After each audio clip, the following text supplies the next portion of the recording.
Today we live in an industrial world, and over the last century, a handful of powerful men and women have had an incredible role in shaping not only the physical world around us, but the society we live in. They built us from the ground up. And perhaps none are more responsible for this building than Andrew Carnegie. Born in Scotland, he emigrated to America when he was young and lived the American dream of climbing the ladder of success. Originally finding work as a telegrapher, Carnegie would invest in the railroad as he saw future in this. He saw industry building on its own. And he would continue on this path and amass his wealth through his investments and would eventually turn to production of steel.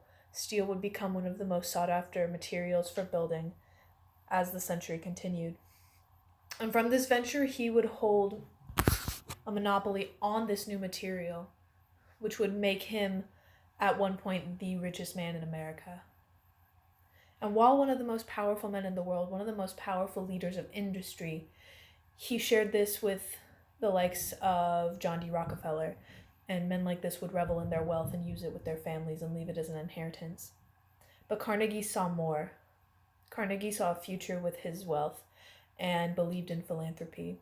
And one of his biggest beliefs was in education, an education for all.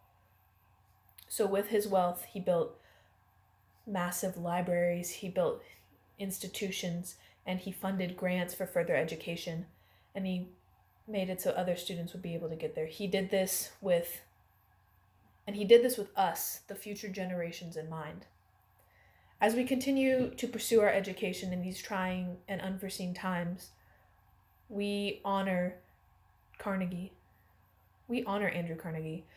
And we have come so far beyond anything he could have ever envisioned in his lifetime.